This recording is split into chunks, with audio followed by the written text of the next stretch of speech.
26,000 शिक्षक शिक्षिकाओं को लेकर इस बार सीपीआईएम ने मोर्चा संभाला है। आपको बता दें कि राज्य के विभिन्न जिलों में इसे लेकर विरोध प्रदर्शन हो रहे हैं और इसी क्रम में पश्चिम बर्धमान जिले के औद्योगिक शहर रानीगंज में भी सीपीआईएम एरिया कमेटी की ओर से सड़क जाम कर विरोध प्रदर्शन किया गया। बता दें कि करीब 10 मिनट तक रानीगंज के 60 नंबर राष्ट्रीय राजमार्ग यानी कि नेताजी स्टैचू मोड़ के पास यह आंदोलन चला। गौरतलब है कि कल कोलकाता में डीआई कार्यालय में नौकरी गंवाने वाले शिक्षक शिक्षिकाओं ने जोरदार प्रदर्शन किया, जिसमें पुलिस की लाठीचार्ज के कारण कई शिक्षक घायल हो गए। वहीं इसी घटना को लेकर राज्य की राजनीति में भी जबरदस्त हलचल मची हुई है।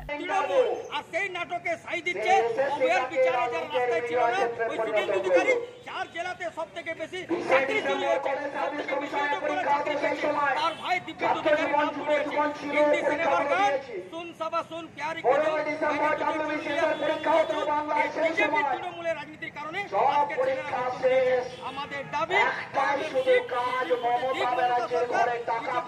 করছে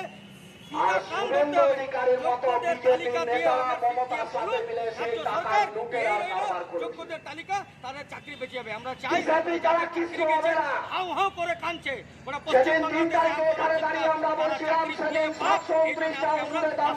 অবরোধ করেছি, জড়ো হয়েছি,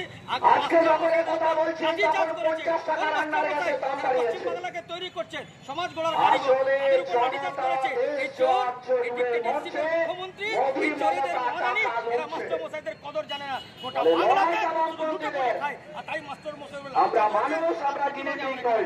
আগামী দিনও ইন্দোর স্টেডিয়ামে প্রতিশ্রুতি দেওয়া হয়েছে মুখ্যমন্ত্রীর পক্ষ থেকে, কি এটাতে ভরসা নেই? এক বছর আগে যখন কোনো চিন্তা নেই, চাকরি বাঁচিয়ে নেব, মিথ্যা কথা বলে কথা বলেছেন, বিভ্রান্ত করছেন, কথা না বলে মানুষকে বিভ্রান্ত করছে।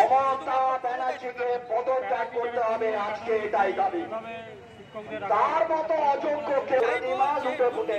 যে কোনো নিয়োগ অনেক লড়াইটাতে আমরা থাকবো। সবাইকে অবরোধ সহ আমাদের যা কর্মসূচি হলো সেই কর্মসূচি জিন্দাবাদ, মেহনতি মানুষের ঐক্য জিন্দাবাদ। আমার নাম হেমন্ত প্রভাকর, আমি সিপিআইএম রানীগঞ্জ এরিয়া কমিটির সদস্য।